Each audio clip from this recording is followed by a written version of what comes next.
Let's talk computer-assisted creativity. Now you're probably wondering what computer-assisted creativity is. But basically what it is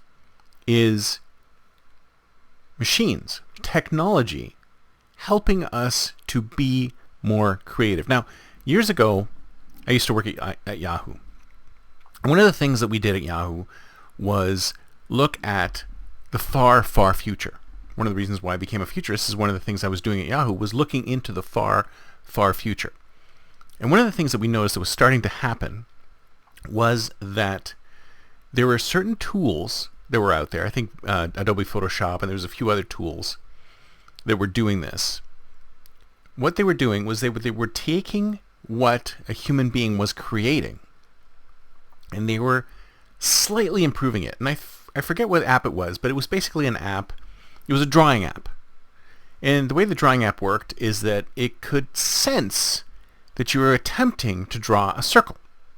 So it would take your mouse trails, or I think it might have even been on a tablet, and you would make a circle, and as a regular human person who's not an artist, you probably wouldn't be able to create a perfect circle, right? I mean, how many of us can actually create a perfect circle? Maybe a few of us, a few artists who can actually do that.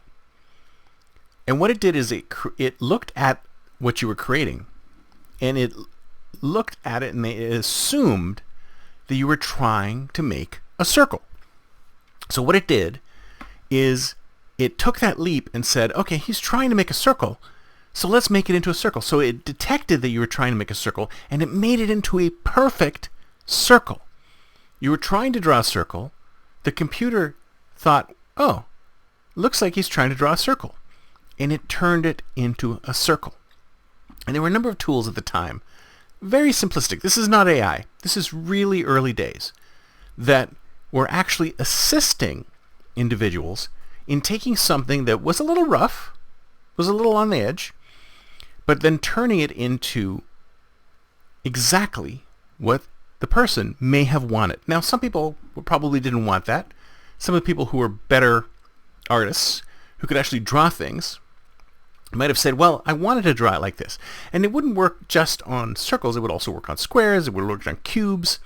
You try to draw it. You make an attempt at drawing this thing.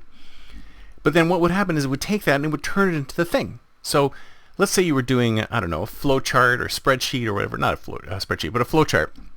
And you're trying to draw boxes and circles for the flow chart. And what you would do is you would actually be able to use your pen and draw the boxes in a rough way, and it would create perfect boxes and perfect squares and perfect rectangles and perfect circles based on what you drew. And it reminded me of this. What reminded me of this was the Apple announcements from last week, where Apple came out with Apple Intelligence and a few other, and plenty of other things.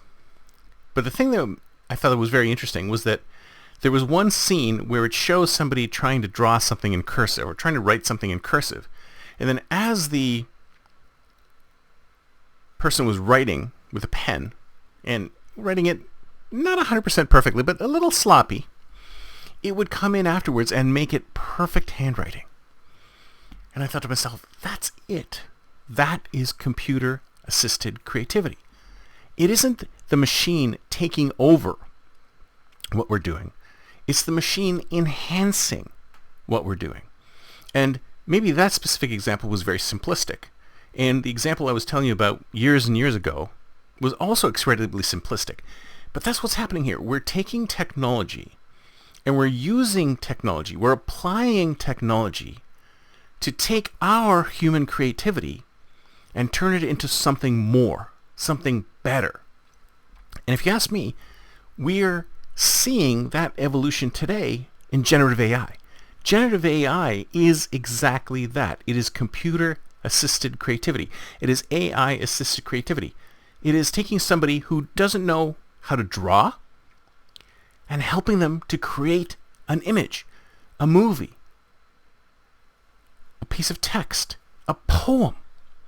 Someone who's just knows the slight seed nub of an idea and feeds it into this engine, And the engine goes, I think I know what you're trying to do.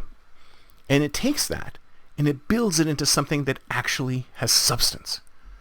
And it's not necessarily because the person is lazy. I mean, if the person could actually go through and learn how to draw and learn how to create and learn Photoshop and all these other complicated tools in order to create that thing, it would be fantastic. But isn't it great that we're actually able to take simply a seed of an idea from an individual who may not be particularly skilled at creating something, but with this computer-assisted creativity through AI, being able to take it and turn it into an actual image or a film or some text that allows that dream to become reality. If you ask me, this is an amazing thing. This is democratization on the same kind of scale that blogs and podcasts and YouTube were able to allow people with some skill to present to the world. Now we're opening up an entirely new horizon with generative AI, with people who don't even have the skill, but the idea, the concept in their minds.